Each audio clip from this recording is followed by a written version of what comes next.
దేశంలో నీలి విప్లవానికి సరికొత్త బాటలు వేస్తూ మత్స్యకారుల ఆర్థికాభివృద్ధి, చేపల ఉత్పత్తి పెంపే లక్ష్యంగా కేంద్ర ప్రభుత్వం ప్రతిష్టాత్మకంగా అమలు చేస్తున్న పథకం ప్రధానమంత్రి మత్స్య సంపద యోజన.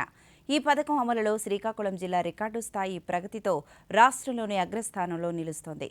సుదీర్ఘ సముద్ర తీర ప్రాంతం కలిగిన ఈ జిల్లాలో అధునాతన మత్స్య వనరుల పంపిణీ, సరికొత్త ఫిషింగ్ హార్బర్ నిర్మాణం మత్స్యకారుల ఆర్థికాభివృద్ధిపై ప్రత్యేక కథనాన్ని ఇప్పుడు చూద్దాం. శ్రీకాకుళం జిల్లాకు ప్రకృతి ప్రసాదించిన అతిపెద్ద వరం 168 కిలోమీటర్ల పొడవైన సుదీర్ఘ సముద్ర తీర ప్రాంతం. జిల్లాలోని 11 తీర ప్రాంత మండలాల పరిధిలో దాదాపు 60 మత్స్యకార గ్రామాలు విస్తరించి ఉన్నాయి.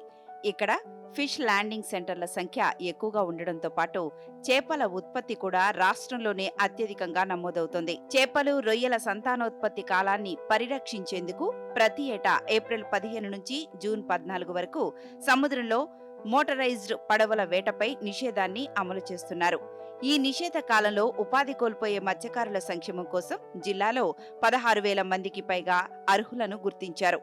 ఇందులో అర్హత పొందిన ప్రతి మత్స్యకార కుటుంబానికి ప్రభుత్వం 20,000 రూపాయల చొప్పున నేరుగా ఆర్థిక సహాయాన్ని అందించి ఆసరాగా నిలిచింది. అలాగే శ్రీకాకుళం జిల్లాలో అయితే 168 కోస్టల్ లైన్ ఉంది. అన్నింటికన్నా ఎక్కువ తీర విస్తీర్ణం ఉన్నది ఈ జిల్లా అండి. అలాగే 11 కోస్టల్ మండల్స్ కూడా ఉన్నాయి. ఫిషర్మెన్ విలేజెస్ కూడా 60 వరకు ఉన్నాయి. మన జిల్లాలో ప్రొడక్షన్ అనేది కూడా ఎక్కువ ఉంది. ఎందుకంటే మనకి fish landing centres, Coast line ఎక్కువ కాబట్టి ప్రొడక్షన్ అనేది కూడా అధికంగా జరుగుతుంది. అలాగే ఇప్పుడు మనం బ్యాన్ పీరియడ్ అనేది ఇంప్లిమెంట్ చేస్తున్నాం. అంటే మోటరైజ్డ్ క్రాఫ్ట్ అనేది ఫిషింగ్కి వెళ్ళకూడదు.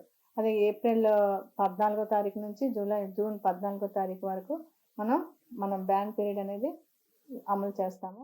ప్రధానమంత్రి మత్స్య సంపద యోజన కింద మత్స్యకారులకు కేంద్రం ఇచ్చే 40% సబ్సిడీకి తోడు జిల్లాలో సిఎస్ఆర్ నిధుల ద్వారా మరో 10% కలిపి మొత్తం 50% సబ్సిడీతో పడవలు, ఇంజన్లు, వలలతో కూడిన 351 మెగా యూనిట్లను మత్స్యకారులకు పంపిణీ చేశారు. ఇందుకోసం 3.15 కోట్ల రూపాయల సబ్సిడీతో పాటు మొత్తంగా మత్స్య వనరుల అభివృద్ధికి 13 కోట్ల రూపాయలకు పైగా వ్యయం చేశారు. మరోవైపు ఎచ్చెర్ల మండలం బుడగట్లపాలెంలో మత్స్యకారుల దశాబ్దాల కల అయిన ఫిషింగ్ హార్బర్ నిర్మాణానికి ఏకంగా 447.7 కోట్ల రూపాయల నిధులను మంజూరు చేశారు.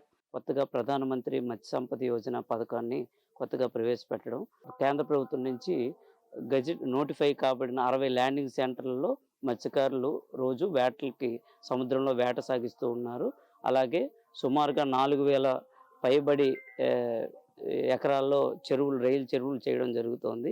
అలాగే మా జిల్లాలో సుమారుగా 7,800 మంది స్వదేశీ మత్స్యకారులు చెరువుల్లో, మేము డిపార్ట్మెంట్ ద్వారా ఇస్తున్న చెరువుల్లో చేపల పెంపకం గట్రా చేసుకుంటూ వారి యొక్క జీవనోపాధి సాగిస్తున్నారు.